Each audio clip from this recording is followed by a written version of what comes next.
ಎಲ್ರಿಗೂ ನಮಸ್ಕಾರ. ಇಡೀ ರಾಜ್ಯದ ಪ್ರೀತಿಯ ಎಲ್ಲ ನನ್ನ ಪ್ರೀತಿಯ ಬಂಧುಗಳಿಗೆ ನಾನು ನಿಮ್ಮ ಸಚಿವ, ನಿಮ್ಮ MLA, ನಿಮ್ಮ ಒಡ ಹುಟ್ಟಿದವ ಬೈತು ಸುರೇಶ್ ಮಾಡುವ ನಮಸ್ಕಾರ. ನಾಳೆ ದಿನ 20ನೇ ತಾರೀಕು ನನ್ನ ಹುಟ್ಟಿದ ಹಬ್ಬ. ಆದರೆ ನಾಳೆ ನನ್ನ ಹುಟ್ಟಿದ ಹಬ್ಬದ ದಿವಸ ನಾನು ಮನೆಯಲ್ಲಿ ಇರುವಂಥ ಕಾರಣಕ್ಕೋಸ್ಕರ ನಾನು ಈ ವಿಡಿಯೋ ಮೆಸೇಜನ್ನು ಇವತ್ತು ಕಳಿಸ್ತಾ ಇದ್ದೀನಿ. ನಿಮಗೆ ಗೊತ್ತಿರೋ ಥರ ನನಗೆ ಒಂದು 15 ದಿವಸಗಳಿಂದ ನನ್ನ ಹಲ್ಲಿನಲ್ಲಿ ಸಮಸ್ಯೆ ಇರೋದರಿಂದ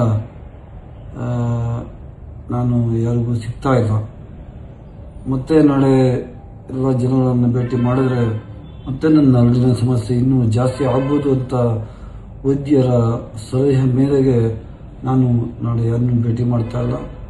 ಅದರಿಂದ ನನಗೆ ನನ್ನ ಹುಟ್ಟಿದ ಹಬ್ಬದ ದಿವಸ ನಾಳೆ ನನಗೆ ವಿಶ್ ಮಾಡ್ತಾ ಇರುವಂತಹ ಎಲ್ಲ ನನ್ನ ಬಂಧುಗಳಿಗೆ, ವಿಶೇಷವಾಗಿ ಹೆಬ್ಬಾಳದ ನನ್ನ ಪ್ರೀತಿಯ ಜನತೆಗೆ, ಕರ್ನಾಟಕದ ನನ್ನ ಜನತೆಗೆ ನಮಸ್ಕಾರಗಳನ್ನು ತಿಳಿಸಿ ನಾನು ನಾಳೆ ದಿವಸ ನಿಮಗೆ ಸಿಗೋದಿಲ್ಲ. ಮುಂದಿನ ದಿವಸ ಯಾವತ್ತಾದರೂ ನಿಮಗೆ ಸಿಗ್ತೇನೆ. ಆದರೆ ನಾನು ಮನೆಯಲ್ಲಿ ಇರೋದಿಲ್ಲ. ತಾವು ಬಂದು ನನಗೆ ವಿಶ್ ಮಾಡಬೇಕು ಅಂತಿದ್ರಿ, ಆದರೆ ನಾನು ಇರ್ತಾ ಇಲ್ಲ ಅಂತ ನಾನು ಹೇಳಲಿಕ್ಕೆ ನಾನು ಈ ಮೆಸೇಜನ್ನು ಮಾಡ್ತಾ ಇದ್ದೀನಿ. ದಯವಿಟ್ಟು ಎಲ್ಲರೂ ಸಹಕಾರ ಮಾಡಿ ನಿಮ್ಮ ಆಶೀರ್ವಾದ ಕೊಡಬೇಕು ಅಂತ ನಾನು ಬೇಡ್ಕೊತಾ ಇದ್ದೀನಿ. ಎಲ್ರಿಗೂ ನಮಸ್ಕಾರ.